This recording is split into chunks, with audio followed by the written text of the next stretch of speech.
Hello, अस्सलाम वालेकुम sir. वालेकुम सलाम। मेरी एजुकेशन इंटरमीडिएट है और दुबई से हूँ और हाउसवाइफ हूँ और यूट्यूब में और वीडियोग्राफी में इंटरेस्ट था। ठीक है। और कोई नेक्स्ट है जी? मिशी, MISHI। जी सर, अस्सलाम वालेकुम। मेरा नाम आयशा है।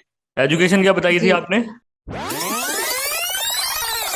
इस कोर्स में हम आज की जो ओरिएंटेशन क्लास है, इसमें हम ये देखेंगे कि इस कोर्स में हम लोग क्या पढ़ने जा रहे हैं। और जो भी आप लोगों के जहन में क्वेश्चंस होंगे रिलेटेड टू दिस कोर्स, वो आप लोग पूछ सकते हैं, क्लियर कर सकते हैं, और फिर हमारे साथ चिट चैट कर सकते हैं आफ्टर द ओरिएंटेशन कंप्लीट। दरमियान में भी अगर आपको कोई क्वेश्चन जहन में आता है तो वो आप लोग पूछ सकते हैं। ये सेशन जो है ये 40-40 मिनट्स के होते हैं। अगर ये 40 मिनट के अंदर ख़त्म ना हुआ तो फिर हम लोग दरमियान में, यानी कि एक ब्रेक आएगी 5 मिनट की, और उसके बाद वही लिंक जो मैंने आप लोगों को सेंड किया हुआ है वो आप लोग री ज्वाइन कर सकते हैं उसी लिंक से दोबारा से। और अगर ये उस टाइम के अंदर अंदर ख़त्म हो गया तो वेल एंड गुड, फिर हम उस तरह से उसको लेकर चलेंगे। वीडियो प्रोडक्शन का कोर्स मैंने जैसे बताया कि डिमांड पे शुरू किया गया था कि पता लगे कि वीडियोस बनाते कैसे हैं। क्योंकि ये एक बहुत बड़ी फील्ड है तो इसके अंदर हमें ज्यादा सारा टाइम चाहिए होता है। 6 month is the minimum time, otherwise 1 year 2 year जो है उसकी 4 ईयर की इवन के डिग्रीज हो रही हैं। वीडियो प्रोडक्शन इज अम्ब्रेला, जो कि सबसे ऊपर मैंने यहाँ पे बनाया भी हुआ है। और हाँ, मैं बल्कि अपनी इंट्रोडक्शन में ऐड करना भूल गया, मैंने अभी कुछ अर्सा पहले NCA से, जो कि पाकिस्तान का एक बड़ा इदारा है आर्ट्स का, वहां से फिल्म एंड टेलीविजन के अंदर सर्टिफिकेशन भी हासिल की है। तो दैट इज वेरी इंपॉर्टेंट कि हमें ये जानना चाहिए कि ये थोड़ा सा टाइम टेकिंग वाला है, लेकिन हमने इसको 1 मंथ में रखा हुआ है, तो इसका मतलब है कि हम सारी चीजें कवर नहीं करेंगे, ना ही हम कर सकते हैं। लेकिन हम क्या क्या कवर करने जा रहे हैं वीडियोग्राफी के अंदर, वो हमने जरा चेक करना है। तो वीडियोग्राफी के अंदर हमारे पास 3 ऑप्शन है, नीचे नजर आ रही होंगी आपको, मैंने नीचे बनाई है। एक है जी, एक साइड पे लिखा है वीडियोग्राफी, एक साइड पे लिखा है सिनेमाटोग्राफी दरमियान में, और एक लेफ्ट साइड पे लिखा है मोशन ग्राफिक्स एंड एनिमेशन। तो ये सारी चीजें किसमें आती है? वीडियो प्रोडक्शन में। वीडियो प्रोडक्शन यानी कि एक बड़ी चीज है जिसके अंदर ये 3 ऑप्शन आ रही होती है, इनमें से आप किसी एक को चूज कर सकते हैं। जैसे कि MBBS होता है, तो लोग MBBS करते हैं और वो डॉक्टर बन जाते हैं। चलें पहले ये तो बताएं, किसी को पता है MBBS से क्या मतलब है? MBBS stand for what? Medicine bachelor bachelor science. Medicine and bachelor, and bachelor bachelor दो दफा नहीं आ सकता। फिर क्या हो सकता है सर? ये तो आपने बताना था ना। ये तुक्का अच्छा है लेकिन। नहीं नहीं, तुक्का नहीं है। मेडिसिन बैचलर बैचलर साइंस ये है इसका। Are you sure? Sir, जी जी बोलें। क्या I am sure. bachelor medicine and bachelor in surgery. Sorry?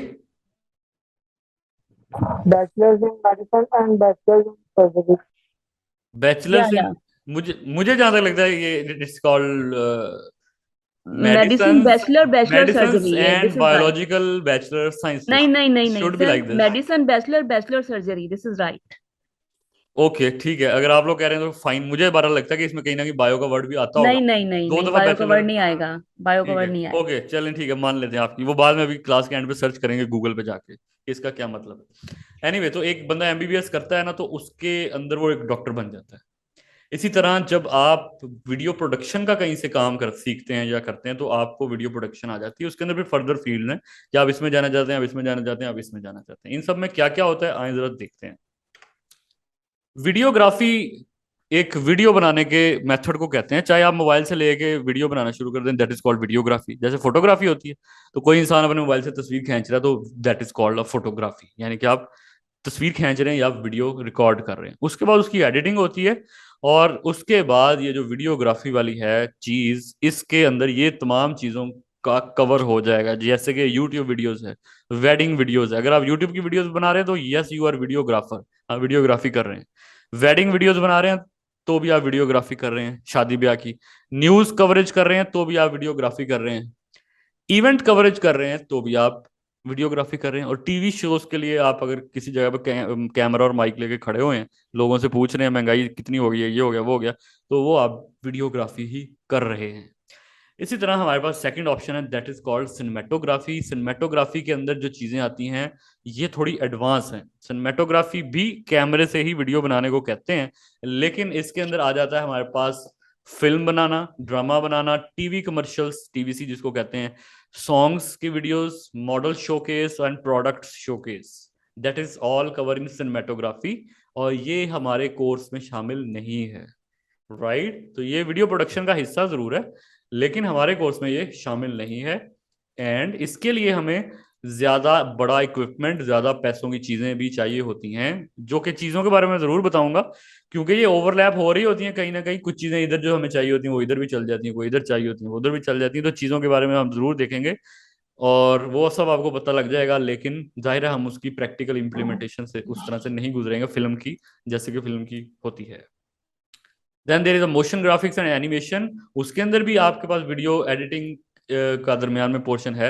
उसमें आप प्रोमोज बना सकते हैं, एड्स बना सकते हैं, एनिमेशन बना सकते हैं, इंट्रो लोगोज बना सकते हैं, प्रोडक्ट्स के मोशन ग्राफिक के जरिए एड्स बना सकते हैं और एनिमेशन बना सकते हैं। इन तमाम चीजों को जब भी इनमें से कुछ भी आप बनाएंगे, एंड में एक वीडियो बनेगी जो कि फाइनल प्रोडक्ट होगा, इसीलिए तो इसका नाम है वीडियो प्रोडक्शन। और ऐसे लोग जो ये काम कर रहे होते हैं उनको प्रोड्यूसर्स कहते हैं, और उनकी उस जगह को स्टूडियो भी कहते हैं और प्रोडक्शन हाउस भी कहते हैं।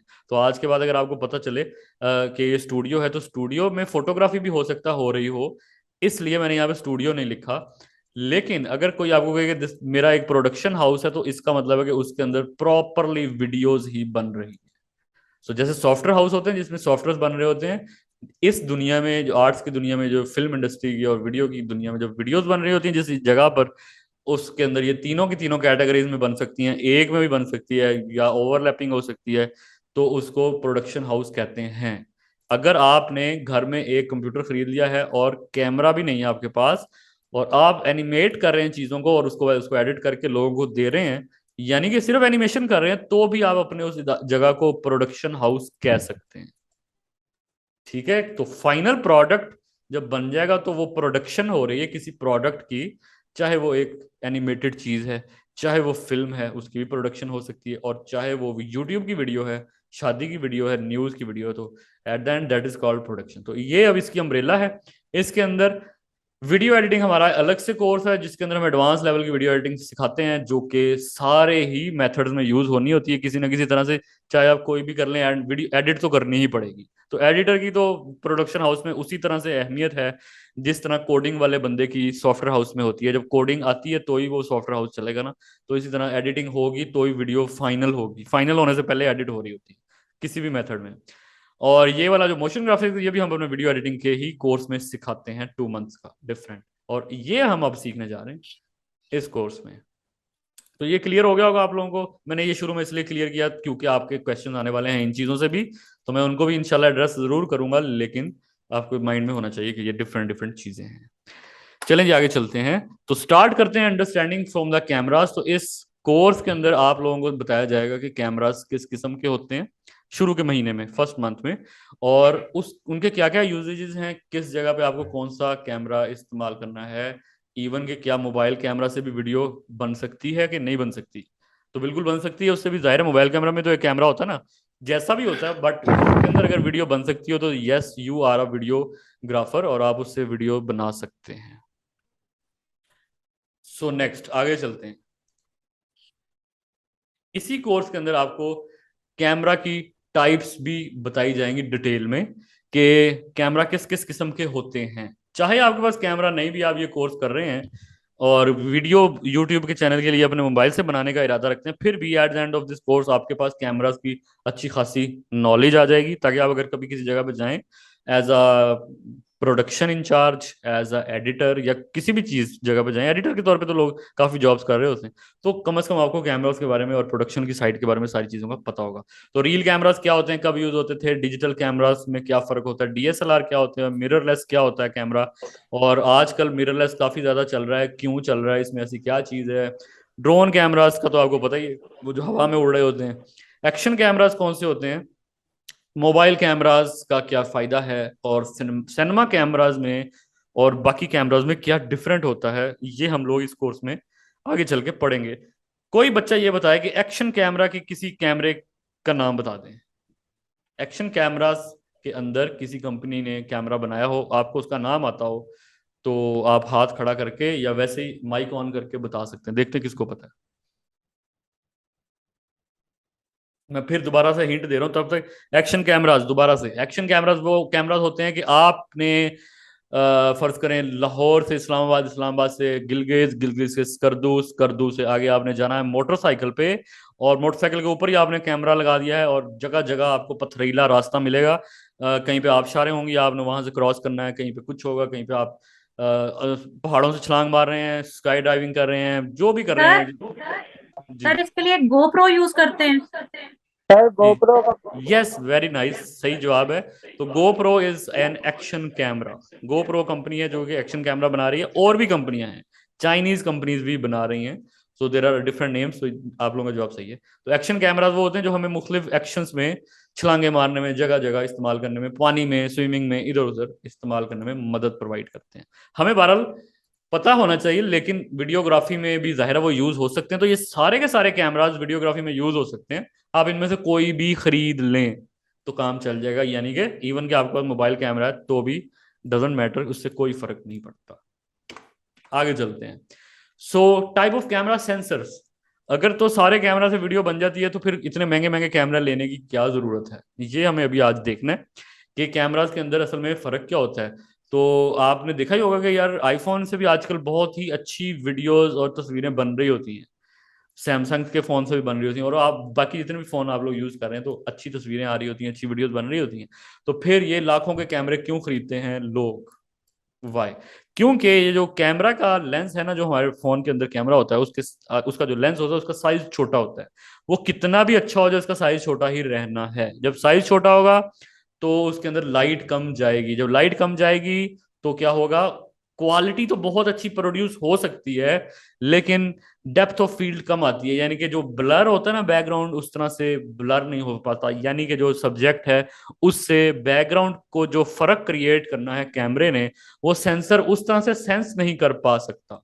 हालांकि वो आर्टिफिशियली बड़ा करते हैं। बेशक आप एप्पल की फोन की जब वो ब्लर वाली तस्वीरें खींचेंगे ना, बैकग्राउंड ब्लर, तो वो आर्टिफिशियल लगेगा कभी बड़ी स्क्रीन पर देखें, चाहे आईफोन 13 हो या कुछ भी हो। तो क्योंकि कैमरे का सेंसर छोटा, वो उतना सेंस ही नहीं कर पा रहा होता कि यार अच्छा बैकग्राउंड और इंसान में फर्क कितना है, कितना डिस्टेंस है। तो जैसे जैसे कैमरास के सेंसर बड़े होते जाते हैं तो बैकग्राउंड में और सब्जेक्ट में सेपरेशन ज्यादा होती जाती है, यानी कि फर्क कैमरे को ज्यादा पता चलता जाता है, उसका दिमाग खुलता जाए। ये समझ लें माइंड है कैमरे का, the sensor is the mind. तो जितना बड़ा माइंड होता जाएगा उतना ही उसको समझ में आएगा कि यार ये this is the front person, और ये उसके बैकग्राउंड है, और ये हमें इसको साइड पे करना है। तो बैकग्राउंड ऑटोमेटिकली ब्लर हो जाता है, क्योंकि उसको पता लग जाता है कि यार ये अलग चीज है, वो उसको सेपरेट कर देते हैं। एक तो ये फर्क है। तो इसलिए भी लोग बड़े वाले कैमरे खरीदते हैं, डीएसएलआर और डिजिटल, क्योंकि इनके सेंसर उनके सेंसर के साथ मैच नहीं कर पाते। ये हम डिटेल में भी आगे आने वाले लेक्चर्स में पढ़ेंगे।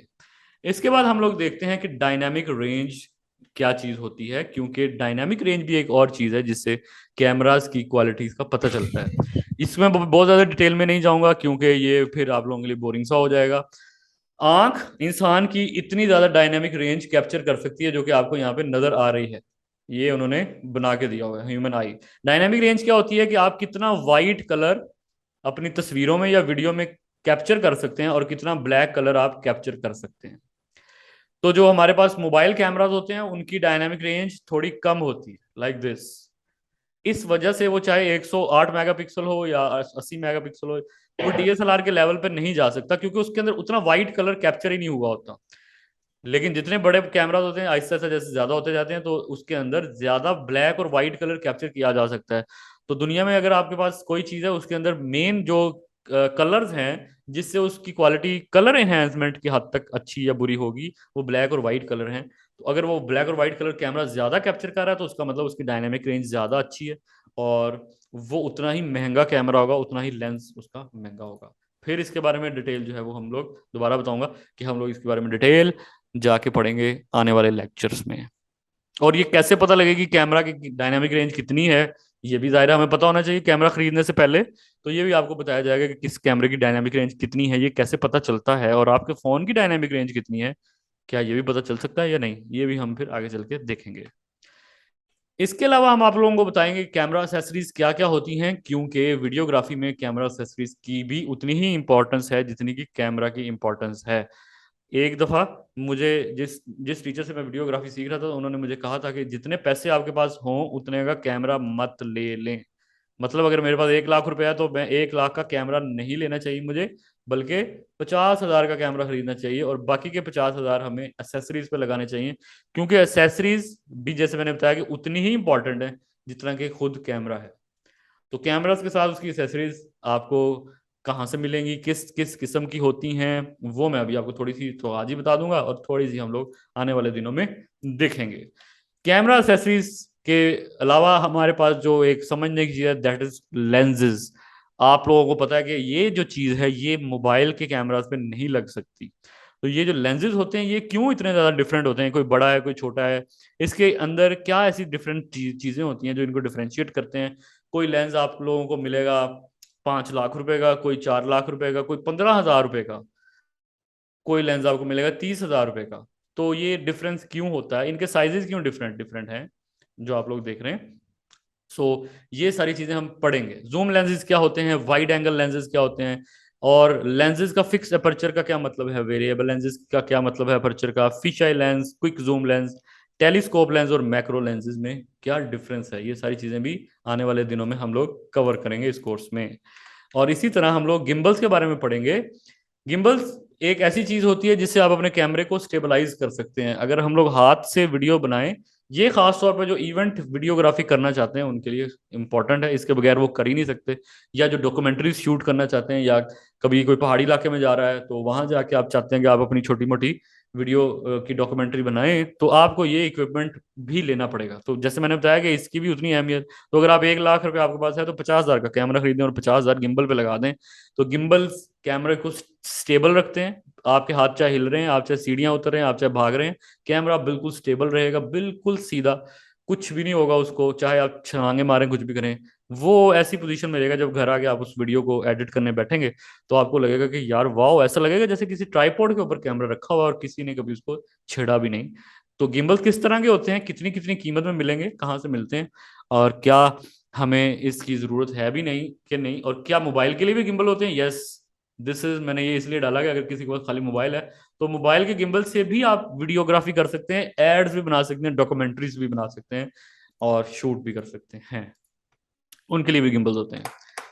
इसी तरह ट्राइपॉड्स एंड मोनोपॉड्स हैं, क्या फर्क है, क्या गिम्बल ले लिया तो ये लेने जरूरी है, या ये ले लिया अगर ट्राइपॉड तो फिर गिम्बल लेना जरूरी है, या इन दोनों में से एक लिया जा सकता है, या दोनों ही लेने पड़ेंगे। तो ये फर्क भी हम लोग आने वाले दिनों में देखेंगे। और फिर अगर ये लेना भी है ट्राइपॉड तो इनमें क्या डिफरेंस होता है, ये वाला ट्राइपॉड क्या चीज है, ये वाला ट्राइपॉड किस तरह का है, ये मोनोपॉड का क्या मतलब होता है और क्यों यूज होता है, तो आने वाले दिनों में इस बारे में भी हम आपको बताएंगे। इसके अलावा हम लोग आपको बताएंगे लेंस फिल्टर्स क्या होते हैं। अब हमने लेंस के बारे में जैसे बताया कि वो भी आपको दिखाया जाएगा, तो ये भी बताया जाएगा लेंस फिल्टर क्या होते हैं और क्यों होते हैं। लेंस फिल्टर के बारे में मोटी एक बात जरूर बताऊंगा कि जैसे हम लोग धूप में निकलते हैं तो हम आंखों के आगे ग्लासेस पहन लेते हैं ब्लैक कलर की, ताकि धूप हमारी आंखों के साथ किसी किस्म का मसला क्रिएट ना कर सके, या हमें जो भी इरिटेशन हो रही होती है वो हम सेट कर लें या नॉर्मल हो जाए। यानी कि खासतौर पर जब ड्राइव करें तो सामने सन पड़ रहा होता है तो सही तरह से ट्रैफिक नजर नहीं आ रही होती। तो इसी तरह कैमरे की भी समझ लें, ये उसके लिए ग्लासेस हैं फिल्टर्स।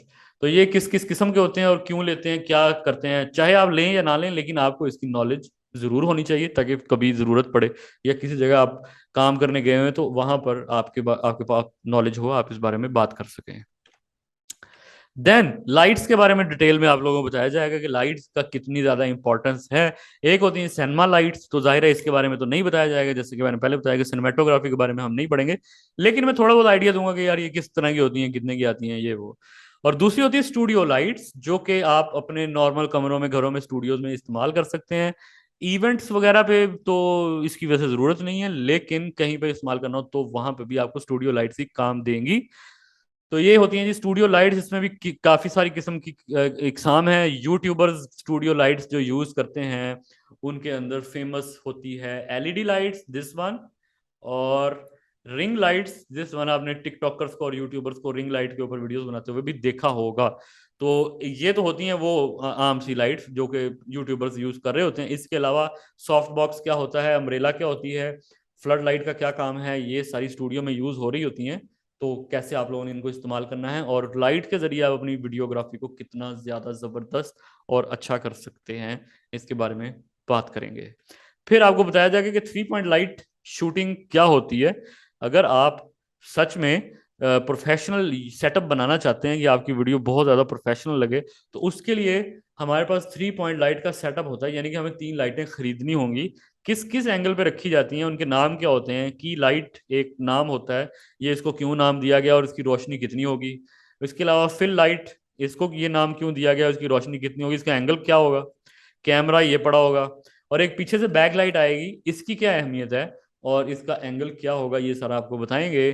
और ये 3 लाइटें ही क्यों लगाई जाती हैं, एक क्यों नहीं लगा ली जाती, दो क्यों नहीं लगा ली जाती, और अपने कमरे के अंदर मौजूद पहले से जो छत पे लगी हुई लाइटें हैं क्या वो ही चल सकती हैं कि नहीं चल सकती, इसके बारे में भी इसी लेक्चर में इसी कोर्स में आपको बताया जाएगा। एंड देन आप लोगों को ये भी सिखाया जाएगा कि अगर आपने बैकग्राउंड रिमूव करने हैं, जिसको क्रोमा स्क्रीन कहते हैं, तो क्रोमा स्क्रीन किस किस किस्म की होती हैं, कैसे कपड़ा खरीदा जाता है, कैसे दीवार पे उसको पेस्ट किया जाता है, कपड़ा होता है वो या कोई शीट होती है, उसके सामने कितनी लाइटें लगेंगी, क्या उस पर भी 3 पॉइंट लाइट्स लगेगी या 2 लाइटें लगेंगी या एक लगेगी या नहीं लगेगी, तो ये सब भी बताया जाएगा। और फिर उसके जरिए से आप लोग अपने बैकग्राउंड्स वगैरह रिमूव कर सकते हैं।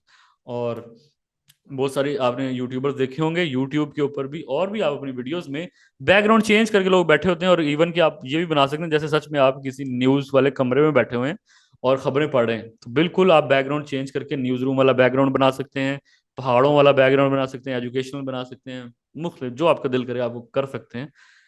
तो इसके लिए किस तरह की कैमरा सेटिंग्स होती हैं, किस तरह की लाइट्स होती हैं, और बैकग्राउंड और इंसान में कितना डिस्टेंस होना चाहिए, ये सारी चीज़ें पढ़ेंगे। तो यहाँ पर अब हमारा 40 मिनट का सेशन कंप्लीट होने लगा, जैसे मैंने पहले कहा था कि 40 मिनट बाद ये बंद हो जाएगा, 1 मिनट रह गया। तो आप लोग 2 मिनट की, ज्यादा लंबी ब्रेक नहीं लेते ताकि टाइम बचे, तो 2 मिनट की ब्रेक ले लें, पानी वगैरह पी लें, और जो लिंक आपको भेजा हुआ है उसके साथ आप रीज्वाइन कर लीजिएगा सेम लिंक के साथ पूरे 2 मिनट के बाद। और यहाँ पे ये सेशन में खत्म करूँ, 2 मिनट बाद दोबारा मिलते हैं।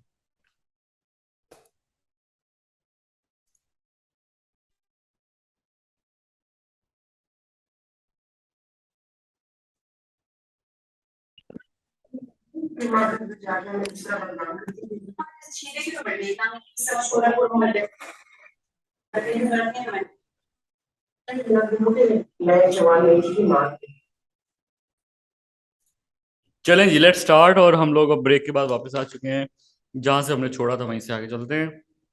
हम लोग बात कर रहे थे क्रोमा की, और इसके बाद हम अब आगे यहाँ से स्टार्ट करते हैं। तो तमाम लोगों को मेरी आवाज आ रही है? आई होप सबको आवाज आ रही जी हो। सर। जी चलें स्टार्ट करते हैं। ओके, अच्छा जी, इसके अलावा हम आप लोगों को बताएंगे रिफ्लेक्टर्स क्या होते हैं, रिफ्लेक्टर का क्या काम है, और अगर आप कभी आउटडोर में शूट करें और धूप बहुत ज्यादा है तो फिर रिफ्लेक्टर आपको कितनी ज्यादा मदद देगा। ये एक सस्ती सी चीज है लेकिन वीडियोस की क्वालिटी को काफी ज्यादा इनहेंस कर सकती है। बेस्ट कैमरा फॉर यूट्यूबर्स, अगर आप यूट्यूबर हैं और आप कैमरा खरीदना चाहते हैं तो क्या आपके लिए बेहतर कैमरा कौन सा रहेगा, इसके बारे में बात की जाएगी। कैनन नंबर 1 पे है, सोनी नंबर 2 पे है, और नाइकन नंबर 3 पे है। क्या जो मैंने ये चीज लिखी है ये ठीक भी है या नहीं, इस बारे में हम बात करेंगे आने वाले दिनों में लेक्चर्स के अंदर। क्या वाकई कैनन नंबर 1 पे और सोनी नंबर 2 पे और नाइकन नंबर 3 पे है, या फिर ये एक डिफरेंट स्टोरी है। और दूसरा ये कि इन 3 कंपनीज के अलावा भी और कोई कैमरा है जो कि अच्छी वीडियोग्राफी करने में मदद प्रोवाइड कर सकते हैं, तो उस पर भी बात करेंगे। और आपको कौन सा रिकमेंडेड कैमरा लेना चाहिए वो मैं ज़रूर बताऊंगा। इसी तरह हम मोबाइल से भी बात करेंगे कि भाई अगर आप लोग यूट्यूबिंग करना चाहते हैं लेकिन मोबाइल के ज़रिए ही आप समझते हैं कि यार ये कर लेनी चाहिए, तो वो आप कौन सा मोबाइल होना चाहिए, या जो भी आपके पास है उसके अंदर कौन कौन सी सेटिंग्स और चीजें हमने देखनी है जो कि कम से कम एक अच्छी वीडियो के लिए जरूरी होती हैं, वो हम लोग डिस्कस करेंगे। इसके अलावा ये भी एक इम्पॉर्टेंट बात है कि क्या वाकई मोबाइल की वीडियोग्राफी की दुनिया में अहमियत है, बहुत ज्यादा। आई कैन से यू के 50% जहां पर आप कैमरे की इंपॉर्टेंस है, उसी तरह मोबाइल की भी 50% अहमियत है। वो इसलिए कि बहुत सारी जगहों पे आपको कैमरा ले जाने की इजाजत नहीं होती लेकिन मोबाइल ले जाने की इजाजत होती है। तो इसलिए अपने पास एक ऐसा फोन जरूर होना चाहिए जो कि मिनिमम रिक्वायरमेंट जो वीडियोग्राफर को चाहिए होती हैं, अपर्चर वगैरह की सेटिंग, ये वो फ्रेम रेट कम ज्यादा हो सके उसमें, ये चीजें उस मोबाइल में होनी चाहिए, ताकि वो किसी ऐसी जगह पे जैसे मस्जिद वगैरह होती है वहाँ कैमरा नहीं लेके जाने देते, मॉल्स होते हैं, अब लाहौर में जो मॉल्स हैं उसमें आपको कैमरा लेके जाने नहीं देते। तो there are a lot of places जहाँ पे आपको अपनी वीडियो बनानी है या शूट करना है, तो यूट्यूबर तो जाहिर है लिमिटेशंस तो उसको पसंद नहीं आएंगी। तो यूट्यूबर ने अगर व्लॉग बनाना है तो किसी जगह पे जाके भी वो व्लॉग बनाना चाहेगा। तो इस सिचुएशन में mobile is the best thing, जो कि कहीं पे भी आपको रोका नहीं जाएगा। इवन कि आप जहाज में जा रहे हैं, कहीं पे भी जा रहे हैं, एयरपोर्ट्स, खैर वहां तो कैमरा भी अलाउ होता है, लेकिन मोबाइल जो आपकी पॉकेट में होता है, जो कि बहुत ही इजीली आप इस्तेमाल कर सकते हैं। तो यह हम इस पे बहुत ज्यादा डिटेल में बात करेंगे कि किस तरह से मोबाइल से इस्तेमाल कर सकते हैं। इसके अलावा कौन कौन से माइक्रोफोन होने चाहिए जो कि वीडियोग्राफी में आपकी हेल्प प्रोवाइड कर सकते हैं, कौन से सिनेमा ग्रेड माइक्रोफोन्स होते हैं ड्रामों में और फिल्मों में कौन से यूज होते हैं, और कौन से यूट्यूबर्स यूज करते हैं अर्ली स्टेजेस पे, और कौन से माइक्स होते हैं जो कि थोड़े जब आप अच्छे और बड़े यूट्यूबर बन जाएंगे प्रोफेशनल लेवल के, तो कौन कौन से माइक्स आपको चाहिए होंगे, या चाहे तो स्टार्टिंग में भी ये वाले खरीदना चाहें तो खरीद सकते हैं। इनके क्या नाम है और क्या डिफरेंशिएशन है इनमें, और ये भी बताऊंगा कि मशहूर यूट्यूबर्स के पास कौन कौन सा माइक्रोफोन है। तो खुद भी दायरा आप ये चीज सर्च कर सकते हैं, लेकिन क्योंकि मैंने सर्च कर रखी हुई है तो आपको मिनट में पता चल जाएगी हमारे आने वाले लेक्चर्स में। बेस्ट माइक्रोफोन फॉर यूट्यूबर्स, ये मैंने कुछ यूट्यूब से रिलेटेड ही स्पेसिफिकली जो चल रहे हैं वो निकाले हैं। इनमें से कौन सा आपको आपके चैनल के लिहाज से सूटेबल रहेगा तो वो भी बताया जाएगा।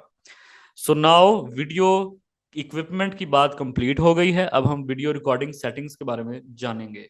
फ्रेम साइज किस किस्म के होते हैं, जो हमारे से वीडियो एडिटिंग करके जा चुके हैं उनको तो ये पता ही होना चाहिए, और जो नहीं करके गए उनको भी पता चल जाएगा कि फ्रेम साइज का क्या मतलब है और किस किस किस्म के होते हैं, ये भी पता होना चाहिए एक वीडियोग्राफर को। फ्रेम रेट क्या होता है, व्हाट इज फ्रेम रेट, और इसकी कितनी अहमियत है, फोन में इसकी सेटिंग कहाँ से मिलेगी, कैमरे में इसकी सेटिंग कहाँ से मिलेगी, और ये होता क्या है, ये भी आपको आने वाले दिनों में बताया जाएगा। एक्सपोजर ट्राइंगल क्या होती है, अगर आप फोटोग्राफी या वीडियोग्राफी के अंदर थोड़ा सा एडवांस लेवल की तरफ जाना चाहते हैं और समझते हैं कि यार मैं इसको थोड़ा आगे के लेवल तक लेके जाना चाहता हूँ और ज्यादा प्रोफेशनल काम करना चाहता हूँ, तो फिर आपको एक्सपोजर ट्राइंगल के बारे में पढ़ना होगा, समझना होगा, चाहे फोन में करें या कैमरे में करें। वैसे तो रिकमेंडेड तो यही है कि अगर थोड़ा सा आप जाना चाहेंगे तो फिर जाहिर है ये कैमरे के अंदर ये सेटिंग आपको आसानी से मिलेंगी, बट फोन में भी मिल जाती हैं, और आने वाली अभी जो स्लाइड है उसमें मैंने तस्वीरों में लगाया भी हुआ है कि फोन में कहाँ मिलती हैं। तो इसमें क्या चीजें होती हैं, तीन चीजें होती हैं। ट्राइंगल मींस तीन चीजें, 1 2 एंड 3। तो वन चीज इज नाउन एज अपर्चर, और one thing is known as shutter speed, and the other third thing is known as ISO. तो ये तीनों चीजें क्या है, इनसे क्या इंपैक्ट क्रिएट होता है वीडियोग्राफी में, ये वीडियोग्राफर को लाजमी पता होना चाहिए, तभी वो वीडियोग्राफर बन सकता है। अपर्चर एक्चुअली में क्या होता है, ये एक लेंस की चीज है, और जिस तरह के आपको यहाँ पे नजर आ रहा होगा कि लेंस जो है उसका अगर हम सामने से देखें तो उसके अंदर ये ब्लेड्स लगे होते हैं। तो लेंस कितना बंद हो रहा है कितना खुल रहा है यहाँ पे वो बता रहे हैं। एक नैरो ब्लेड्स वाला अपर्चर का क्या फायदा होगा, और एक ओपन ब्लेड्स वाले अपर्चर का क्या फायदा होगा, इन वैल्यूज का क्या मतलब है, क्या इससे बैकग्राउंड ब्लर होते हैं या नहीं होते, ये चेक करेंगे। और मोबाइल में भी ये ऑप्शन होती है जनाब, अपर्चर, और यहाँ पर देखें F4 F7.1 और F16। तो मैंने इसलिए मोबाइल वाली तस्वीर यहाँ डाली है कि in case you have a mobile phone तो आप खेल सकते हैं अपर्चर के साथ। आईएसओ वैल्यूज, आईएसओ क्या काम करता है, लो लाइट प्रोवाइड करता है आपका साथी। लो लाइट का रात के अंधेरे में जब आप शूटिंग कर रहे होते हैं तो अक्सर आपने देखा होगा मोबाइल में तस्वीरें अच्छी नहीं आती, तो डीएसएलआर कैमरे की सबसे बड़ी ताकत यही होती है कि वो लो लाइट में अच्छा परफॉर्म कर सकता है। तो लो लाइट यानी कि रात के अंधेरे में जब आप ज्यादा करेंगे आईएसओ को तो फिर आपकी पिक्चर्स अच्छी लाइट कैप्चर करेंगी, अंधेरे में भी अच्छी वीडियो बन जाएगी। और उसको दिन में क्यों नहीं यूज करते, उससे क्या होता है ये भी हम लोग आपको बताएंगे आईएसओ को। और आप अपने फोन में भी आईएसओ चेंज कर सकते हैं। यहाँ पर देखिए मैंने सोनी का एक मॉडल निकाला है जिसके अंदर 50, 100, 200, 400, 800 तक की वैल्यूज दी हुई हैं, जहाँ पे जाके आप आईएसओ चेंज कर सकते हैं। कभी आपने कैमरे, अभी भी आप लोगों के पास मोबाइल फोन्स तो हैं, अगर आप इस क्लास का खत्म होने के बाद अपने मोबाइल फोन के कैमरा की सेटिंग में जाके देखेंगे तो अगर किसी को थोड़ा सा महंगा वाला फोन है तो वहाँ लिखा होगा प्रो। तो प्रो वाली जब ऑप्शन में जाएंगे वहां आपको ये सारी चीजें मिलेंगी, शटर स्पीड और ये सारा कुछ, ISO, aperture. And then shutter speed के बारे में बताया जाएगा कि शटर स्पीड क्या होती है और इससे क्या इम्पैक्ट क्रिएट होता है वीडियो में। ये बहुत इंपॉर्टेंट चीज है, शटर स्पीड कम ज्यादा होने से वीडियो खराब हो सकती है, तो इसलिए इसके बारे में अच्छे से पढ़ेंगे। और मोबाइल में भी शटर स्पीड आपको दी जा रही है आजकल के मोबाइल फोन में, तो उसकी मैंने एक तस्वीर निकाली है कि आप वहां से भी कर सकते हैं, बट मैंने कभी यूज नहीं की मोबाइल में ये सारी चीजें, but yes there are options over there. White balance क्या होता है, किस तरह के टेम्परेचर में कमरे में आपको वाइट बैलेंस कितना रखना है, बाहर सनलाइट में कितना रखना है, कमरे के बल्ब की रोशनी में कितना रखना है, बारिश वाला दिन है तो कितना रखना है, क्लाउडी डेज है तो कितना रखना है। इसको कहते हैं व्हाइट बैलेंस। ये भी कैमरा की सेटिंग में होता है, ये शायद आपको मोबाइल में ना मिले, लेकिन मैं इसके बारे में आपको बताऊंगा, जो कि एक इंपॉर्टेंट चीज है। और last but not the least, camera के अंदर अगर आप वीडियोग्राफी कर रहे हैं तो मोबाइल के अंदर भी इसी तरह है, that is called subject focus. कि क्या आपका सब्जेक्ट फोकस है या नहीं, ये तो सबको पता होगा, क्योंकि मोबाइल पे जब आप तस्वीर खींच रहे होते हैं तो उसकी फ्रंट टच स्क्रीन के ऊपर आप लोग वो सब्जेक्ट के ऊपर उंगली लगाते हैं ऐसे टच करके कि यार ये इसको ये फोकस कर दे, तो वो मोबाइल जो है उस बंदे को फोकस कर देता है और पीछे वाली चीजों को ब्लर कर देता है। इसको कहते हैं सब्जेक्ट फोकस। तो कैमरों में ये किस तरह से किया जाता है और वीडियो में कैसे किया जाता है, जब आप लोग तस्वीर खींचते हैं तो उसमें तो आसान है कि आप सामने खड़ा बंदा है, आपने बस टच किया तो वो हो गया फिक्स फोकस और तस्वीर खींच ली। लेकिन वीडियो तो हिल रही होती है, इंसान उसमें भाग सकता है, इंसान उसमें आगे पीछे आ सकता है, बातें करता हुआ सर हिला सकता है, मूव हो रहे होते हैं, जैसे ये तितली है उड़ रही होगी कोई चीज। आपने देखा होगा वीडियो जो नेशनल ज्योग्राफी वाले बना रहे होते हैं, शेर भाग रहा है, तो भागते भागते वो फोकस में कैसे रहता है और बैकग्राउंड की चीजें फोकस में क्यों नहीं आ जाती? क्या वो हर टाइम स्क्रीन पर टच करते रहते हैं? नहीं, ऐसा नहीं होता। फोकस लॉक कर दिए जाते हैं। फोकस लॉक कैसे होता है, कौन कौन से कैमराज के अंदर ये ऑप्शन होती है, और इसी बेस पर आजकल दुनिया में जो बड़ी बड़ी कंपनी है जिसके बारे में मैंने पहले बताया था, सोनी, कैनन, नाइकन, इनमें इसी बेस पे तो कंपटीशन चल रहा है कि कौन सी कंपनी ज्यादा अच्छा ऑटो फोकस प्रोवाइड करेगी वीडियो के अंदर। क्योंकि यहां से कहानी शुरू होती है कि एक सब्जेक्ट आगे जा रहा है या पीछे जा रहा है, फिर भी वही फोकस में रहे बगैर किसी चीज को कोई बटन दबाए, तो ये फोकस लॉक करने की ताकत किस कैमरे में ज्यादा है, जिससे इस तरह की वीडियो आपको मिले, ना कि इस तरह की। ठीक है, और इस तरफ भी आप देख रहे हैं, यहां पर भी अब आपके पास दो तस्वीरें, एक तरफ सूरज निकल रहा है, तो इसमें हो सकता है मुझे सूरज को ही फोकस करना हो, तो यस हम उसको फोकस करते वीडियो बना सकते हैं। और हो सकता है हमने फ्लावर को ही फोकस करना हो, तो यस ये दोनों तस्वीरें ठीक है, हम उसको भी फोकस करके वीडियो बना सकते हैं। कैसे होती है ये और फोकस के ख्याल कैसे रखेंगे, ये हम आगे जाके सीखेंगे। Role of camera and lens selection video focus. तो वीडियो के अंदर role of camera lens selection बहुत इंपॉर्टेंट है। जब भी वीडियोग्राफी आप करने लगेंगे, कौन सा लेंस है, कौन सा कैमरा आप खरीद रहे हैं, इसकी अहमियत है। अमूमी तौर पर मैंने देखा है कि यूट्यूबर्स पाकिस्तान में बाहर भी जाते हैं, शॉप पर जाके एक अच्छा सा कैमरा खरीद के ले आते हैं, तो उनको नहीं पता होता इस बात का कि उसके अंदर फोकस लॉक होता है या नहीं होता। वीडियो के अंदर फोकस लॉक इन वीडियो, ये कैपेबिलिटी हर कैमरे की नहीं है, कुछ कैमरास में ये है ही नहीं। इवन के एक एक 1.5 लाख 2-2 लाख का कैमरा भी होगा, लेकिन उसमें फोकस लॉक नहीं हो रहा होगा। तो ऐसे कौन से मॉडल हैं जिनमें फोकस लॉक करके हम लोग वीडियोस बना सकते हैं, वही हमें लेने चाहिए। अदरवाइज आप फोटोग्राफी तो अच्छी कर सकेंगे, लेकिन वीडियोग्राफी में थोड़ा पीछे रह जाएंगे। ये सारी हमारा हो जाएगा फर्स्ट मंथ। जो अभी तक मैंने आपको चीजें बताई हैं, ये मैंने समरी के लिए कहानी सारी बता दी जो फर्स्ट मंथ में होगी। अब हम लोग सेकंड मंथ में क्या पढ़ेंगे वो देखने जा रहे हैं। सेकंड मंथ हमारा होगा कंटेंट क्रिएशन से रिलेटेड और यूट्यूब एसईओ से रिलेटेड। तो कंटेंट क्रिएशन क्या होती है? Script writing, story writing. कोई भी चीज, कोई वीडियो बनानी है तो उससे पहले हमें उसके लिए कुछ ना कुछ लिखना होता है, उसको हम लोग स्टोरी राइटिंग कहते हैं आम वक्तों में, आम अल्फाज में। और अगर आप यूट्यूबर हैं तो आपके लिए आसान है कि आप पेन और पेंसिल उठाएं और कागज पर लिखना शुरू कर दें, that will be called as story writing.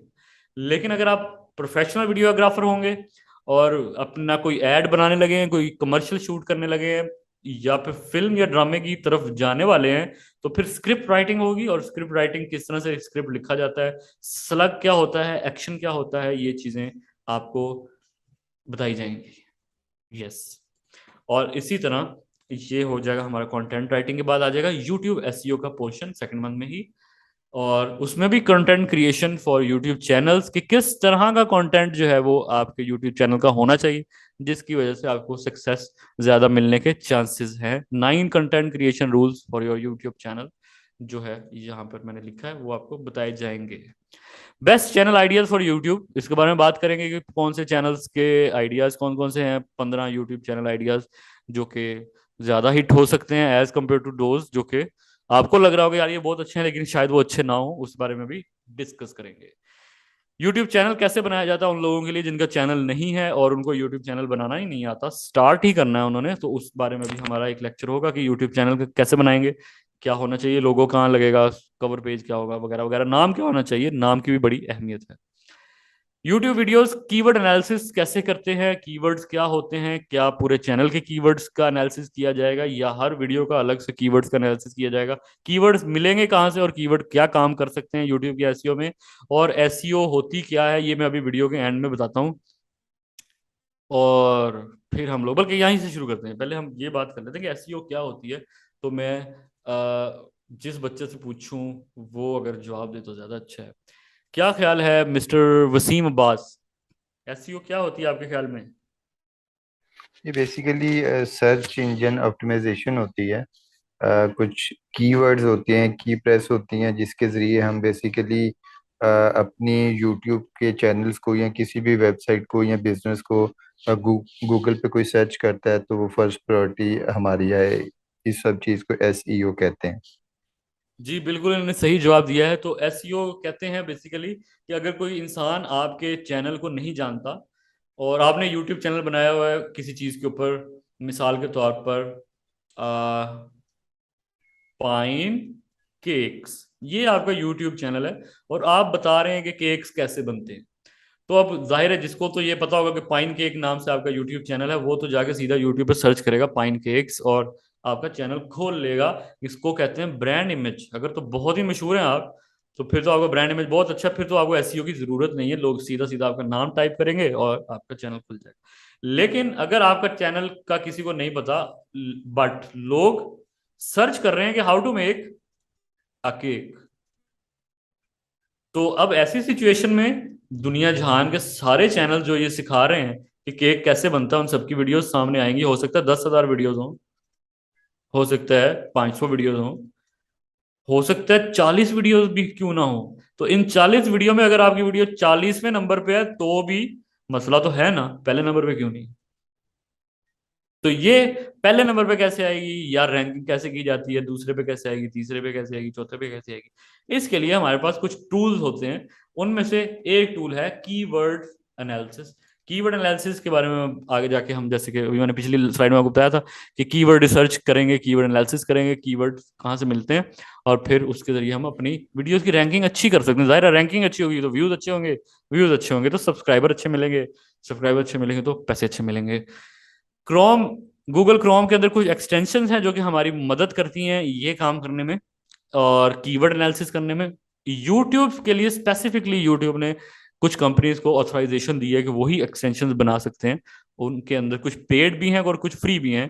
तो जो पेड वाली हैं उनको हम लोग फ्री में कैसे यूज कर सकते हैं ये मैं आपको बताऊंगा इस कोर्स में। तो हम लोग पेड वाली एक्सटेंशंस को फ्री में इस्तेमाल करके यूट्यूब के अंदर अपना कीवर्ड एनालिसिस करके अपनी वीडियोस की रैंकिंग अच्छी कर सकेंगे। चैनल ऑडिट्स आप लोग कर सकेंगे कि भाई अगर कोई चैनल की वीडियोस के व्यूज अच्छे आ रहे हैं तो क्यों आ रहे हैं, बुरे आ रहे हैं तो क्यों आ रहे हैं, पहले अच्छे आ रहे थे अब बुरे आ रहे हैं तो ऐसा क्यों हो गया। तो वो सारा कुछ कैसे हम देखेंगे, उनका एनालिसिस ऑडिट रिपोर्ट कैसे बनाई जाती है वो भी आपको बताया जाएगा। यानी कि इसके लिए जॉब्स मिलती है ना, आप लोग फ्रीलांसिंग पे जाएंगे तो आप फाइवर वगैरह पे आपको यूट्यूब के चैनल ऑडिट्स करने के लिए कहा जाएगा, उसके आपको पैसे चार्ज कर लें। तो आपके पास चाहे अपना यूट्यूब चैनल नहीं भी है, मेरा एक स्टूडेंट था बैच नंबर 3 का, तो बड़ी अच्छी कहानी है ये, आप सुन के शायद आपको मोटिवेशन मिले। तो उसने ये कोर्स इनरोल किया था यूट्यूब एसईओ का हमारे से। तो मैं जब वो कोर्स सिखा रहा था उसके ही रूम के अंदर, हॉस्टल के अंदर एक और बच्चा होता था जिसने एनरोल नहीं किया हुआ था। तो क्योंकि वो एक ही जगह बैठे होते थे तो लैपटॉप ऑन करके वो ये कोर्स कर रहे थे। तो जिसने पैसे दिए हुए थे तो वो इसको जैसे कि मैं सिखाता रहा हूँ उस तरह से सीखता रहा और बाद में उस तरह से इम्प्लीमेंट नहीं किया या इतना ज्यादा यूट्यूब के ऊपर काम नहीं उसने किया। लेकिन वो बच्चा जो एनरोल नहीं था वो सिर्फ लेक्चर सुनता रहता था। तो उसने वो सारे नोट्स खुद ही बनाता रहा क्योंकि मेरे से वो क्वेश्चन तो नहीं कर सकता था क्योंकि वो तो एनरोल ही नहीं था इस बैच में, ना वो कभी मेरे सामने या इस तरह से एनरोल हुआ, ना उसको सर्टिफिकेट मिला ना कुछ। लेकिन उन्होंने वो सारा समझ लिया और बाद में उसके ऊपर वो काम करता रहा। तो एक दिन मुझे एक कॉल आई, तकरीबन वो बैच गुजर गया था, उस बैच को गुजरे होने के बाद तकरीबन कुछ 1 ईयर, 1 साल के बाद। तो वो मेरा बैच नंबर 3 था, ये बैच नंबर 8 है। तो बैच नंबर 7 1 साल पहले हुआ था, आज 1 साल बाद ये कोर्स हो रहा है। पहली बात ये भी आपको पता लग जाएगा कि यू आर लकी गाइस कि ये कोर्स हम बड़े अरसे बाद लॉन्च करते हैं। बाकी कोर्सेज रेगुलर चलते रहते हैं, ये देर बाद आता है, साल साल बाद भी आता है। तो तो वो काफी साल, 1 साल गुजर गया था, तो उसने बाद में मुझे कॉल की कि सर मैं आपका शुक्रिया अदा करना चाहता हूँ और आपके कोर्स की फीस अदा करना चाहता हूँ। मैंने कहा आप हैं कौन, क्योंकि मुझे तो पता ही नहीं था कि वो कौन है। उसने जो अपना नाम वगैरह बताया तो मुझे पता ही नहीं लगा ये कौन सा स्टूडेंट है, क्योंकि वो मेरा स्टूडेंट ही नहीं था। तो उसने कहा कि आपका एक फलां फलां स्टूडेंट होता था, और मैंने कहा हाँ वो तो होता था। तो उसने कहा मैं उसका रूममेट था, और जो आपने सिखाया मैंने वो सारा इम्प्लीमेंट किया। वैसे ही मेरा कोई यूट्यूब चैनल नहीं है, लेकिन मैं फाइवर के ऊपर यूट्यूब चैनल ऑडिट्स करता हूँ सिर्फ। ये एक स्लाइड जो आप अभी देख रहे हैं, यही वो काम करता है। मतलब दूसरे लोगों के चैनल ऑडिट्स कर करके बताता है कि यार इसमें क्या खामियां हैं, क्या गलतियां हैं, किस चीज को इंप्रूव करेंगे तो आपका चैनल सही हो जाएगा। ये काम करके वो, उसने मुझे कहा कि I earn 60 to 80 thousand per month from Fiverr. तो इसके लिए वो मुझे शुक्र अदा कर रहा था। तो मैं अब उसको क्या कहता यार तो मेरे दिन में ये अजीब सा था। मैंने कहा यार एक तो पहली बात है उसने फ्री में ये कोर्स कर लिया, मैं हमारा तो स्टूडेंट नहीं। लेकिन बहरहाल मुझे इस बात की खुशी हुई कि यार चलो जिसने किया उसने नहीं, लेकिन किसी और ने उससे फायदा उठाया। तो यस, आप किसी एक चीज से, जो जितनी भी चीजें आपको 2 माह में सिखाई जाएंगी, उसकी किसी एक चीज से आप फायदा उठा के, चाहे वो वीडियोग्राफी है, चाहे वो लाइटिंग सेटअप है, चाहे वो क्रोमा की है, तो उससे आप लोग अर्न कर सकते हैं। अब कैसे करना है, किसी ने जरूरी नहीं कि पूरा का पूरा यूट्यूब चैनल बना के आप हिट हो जाएंगे तो ही होगा। उसके अंदर छोटी छोटी कीवर्ड एनालिसिस, चैनल ऑडिट्स, इन काम की सर्विसेज दे के भी आप लोग अर्निंग कर सकते हैं और लोगों को बता सकते हैं कि चैनल अच्छे होते हैं बुरे। तो आज वो अभी तक मेरे साथ टच में है माशाल्लाह से, ही इज अर्निंग गुड। और मैंने उससे कोई फीस वगैरह चार्ज नहीं की, और मैंने उससे कहा कि बस ठीक है यार आपने बता दिया, ये भी आपकी ईमानदारी है, और thank you so much, and मुझे खुशी है कि आप ये काम कर रहे हैं। एक्सप्लोर गूगल ट्रेंड्स के बारे में आपको बताएंगे कि गूगल ट्रेंड्स भी एक चीज है, कभी आप लोगों ने नहीं खोली होगी ये। जिस तरह गूगल मैप्स है, गूगल गूगल शीट्स है, गूगल फॉर्म्स है, इसी तरह गूगल ट्रेंड्स भी गूगल की एक ऐप है। इसके अंदर आपको गूगल बताता है कि आपके मुल्क में आजकल ट्रेंडिंग में कौन सी चीजें चल रही हैं। एक तो वो ट्रेंडिंग होती है ना जो हमें ट्विटर पे पता लग जाती है या गूगल पे, जो बड़ी ज्यादा मशहूर होती हैं, लाखों में व्यूज होते हैं, वो तो होती ही होती हैं। उसके अलावा चंद हजारों में जो चीजें लोग आजकल सर्च कर रहे हैं, पसंद कर रहे हैं, वो हमें गूगल ट्रेंड्स पे पता चलती हैं। और लोगों को इसके बारे में आइडिया नहीं होता, तो हमें इसको भी आपको बताएंगे ताकि आप वही वही वीडियोस बनाएं जिसके बारे में आजकल के दिनों में लोग ज्यादातर सर्च कर रहे हैं। इसके अलावा आपको बताया जाएगा कि गूगल का जो 3D मैप व्यू है, अगर आपके कंप्यूटर में 3D कार्ड लगा हुआ है तो आप गूगल के 3D मैप व्यू से पूरी दुनिया के 27 ममालिक का 3D मैप्स हासिल करके उनकी वीडियोस कैसे बना सकते हैं, और कॉपीराइट फ्री उनको अपनी वीडियोस में कैसे इस्तेमाल कर सकते हैं। यानी कि आपके पास कॉपीराइट फ्री वीडियोस नहीं है तो आप उनके कंट्रीज की 3D मैप से 3D वीडियोस लेके अपनी वीडियोस में शामिल कर सकते हैं, जिससे आपका चैनल अच्छा चल सकता है, आपको किसी कैमरे वगैरह की भी जरूरत नहीं होगी। इसी तरह आपको बताएंगे कि वीडियो वायरल होने के फार्मूला क्या होता है, जिससे वीडियोस वायरल होना शुरू हो जाती हैं, और क्या तरीकाकार होता है। इसके पीछे एक साइंस है, जो लोग इसको इस्तेमाल करते हैं तो वो कैसे करते हैं। यूट्यूब एसईओ के 3 डीज हैं, D1, D2, D3। और ये 3 डीज क्या होते हैं, जिन लोगों ने हमसे वेब डेवलपमेंट का वेब एसईओ की थी उनको D1 और D2 का तो शायद पता हो, लेकिन D3 का नहीं पता होगा। तो हम उसके बारे में इस कोर्स में, इस सेकंड मंथ वाले पार्ट पोर्शन में बताएंगे कि उससे क्या कुछ हो सकता है। Why some YouTubers are failed, इस बारे में भी आपको बताया जाएगा। एक बड़ी मशहूर ट्वीट ट्विटर ने की थी 2020 में कि 2020 एक वर्ड में अगर डिस्क्राइब किया जाए तो यूट्यूब ने रिप्लाई किया था कि अनसब्सक्राइब। ये उन्होंने क्यों किया होगा, नो गेस। तो ये उन्होंने इसलिए किया क्योंकि 2020 में कोरोना आया था। तो ट्विटर ने कहा कि अगर हम 2020 को एक वर्ड में डिस्क्राइब करें तो यूट्यूब ने कहा कि भाई उसको अपनी जिंदगी से अनसब्सक्राइब कर दें। तो कोविड-19 की वजह से उन्होंने ये कहा, लेकिन मैंने ये यहाँ पे ऐसी डाल दी कि क्यों यूट्यूबर्स फेल हो जाते हैं और क्यों उनको सब्सक्राइबर्स नहीं मिलते या सब्सक्राइब नहीं हो रहा। तो ये सारा जाहिर है चैनल ऑडिट्स में हम आपको बता रहे होंगे, तो आपको आइडिया हो जाएगा उससे। सो वाई चूज अस, आप हमारे से कोर्स क्यों कर रहे हैं, या जिन्होंने आज सिर्फ ओरिएंटेशन क्लास ले रहे हैं वो ये कोर्स क्यों करें। जो लोग तो एनरोल हो गए तो वो तो कर ही रहे हैं, और जो पहले से पढ़ के आए उनको पता ही इन चीज़ों का। तो जो नहीं है उनके लिए हम बता रहे हैं कि आपको स्टूडेंट सपोर्ट एरिया मिलेगा हमारी वेबसाइट से, लाइव क्लासेस, और हर क्लास का उसकी रिकॉर्डिंग दी जाएगी। इवन के जो आज क्लास हो रही है इसकी रिकॉर्डिंग भी सबको फ्री में दे दी जाएगी। आप चाहें तो अपने दोस्तों और फ्रेंड में इधर उधर सबको दिखा सकते हैं और खुद भी दोबारा से देख सकते हैं। और इसके बाद जो लेक्चर्स होंगे उसकी जो रिकॉर्डिंग है वो जाहिर है उन्हीं को मिलेगी जो स्टूडेंट्स हैं, और 3 साल तक लेक्चर बैकअप और रिकॉर्डिंग आपके पास पड़ी रहेगी, जिसको आप लाइव देख सकेंगे। सिर्फ और सिर्फ आप ही, आपके ईमेल पे ही वो चला करेंगी और किसी ईमेल पे नहीं चलेंगे, आप देख सकते हैं। लाइफ टाइम टीचर सपोर्ट, वो स्टूडेंट जो मेरे से पढ़ के जा चुके हैं और इस टाइम इस कोर्स के अंदर बैठे हुए हैं, उनको पता है कि आज भी अगर वो मुझे व्हाट्सएप पे मैसेज करते हैं तो मैं हमेशा रिप्लाई करता हूँ, चाहे रात को करूँ या दिन को करूँ, रिप्लाई मैं हमेशा करता हूँ, जिस मर्जी चीज से रिलेटेड वो क्वेश्चन हो। डेली असाइनमेंट्स मिला करेंगी और अगले दिन वो चेक होंगी, रिपोर्ट कार्ड बनता है और एंड ऑफ द कोर्स उसके नंबर निकलेंगे और पता चलेगा आपने कितनी असाइनमेंट्स की हैं और कितने मार्क्स आपको मिले हैं। अगर 70% से ऊपर मार्क्स होंगे तो ही सर्टिफिकेट मिलेगा, अगर उतने असाइनमेंट्स आपने नहीं की तो आपको कहा जाएगा कि अगले कोर्स में दोबारा रिपीट करें। और 1 फ्री रिपीट भी हम देते हैं, अगर किसी वजह से आप रिपीट कर रहे हैं और आप ठीक से कैप्चर नहीं कर पाए तो एक अगले बैच में आप फ्री रिपीट कर सकते हैं, लेकिन तब अगर आपने पूरा कोर्स और अटेंडेंस 100% रखी हो और असाइनमेंट भी बनाई हो, फिर भी आपको लग रहा है कि यार नहीं मुझे एक दो बार दोबारा से करना है, तो then you can repeat it. Attendance check होती है रोज की, आपको पोर्टफोलियो भी मांगा जाएगा एंड में कि दिखाएं, और पेड थीम और टेम्पलेट्स, अगर आप वीडियो एडिटिंग कर रहे हैं तो आपको थीम और टेम्पलेट्स फ्री में मिलेंगे अब हमारे स्टूडेंट्स के लिए। और इन केस आप हमारे से वीडियोग्राफी का कोर्स भी करके जाते हैं तब भी आपको एडिटिंग से रिलेटेड पेड थीम और टेम्पलेट्स दिए जाएंगे। तो ये सारी आज की हमारी ओरिएंटेशन थी, जिसके अंदर मैंने आपको बता दिया कि क्या क्या होने वाला है। That's it. अब आप लोगों का कोई क्वेश्चन है तो वो आप पूछ सकते हैं। क्लासेस इसकी जो है वो हुआ करेंगी, आज है एक्चुअली थर्सडे, लेकिन क्लास थर्सडे को नहीं हुआ करेगी। क्लासेस इसकी हुआ करेंगी मंडे, वेडनेसडे, और मंडे और वेडनेसडे को हमेशा ही हुआ करेगी, और एक फ्राइडे भी हुआ करेगी, फिर अगला फ्राइडे नहीं होगी, फिर अगला फ्राइडे फिर ऑफ होगा, फिर अगला फ्राइडे होगी।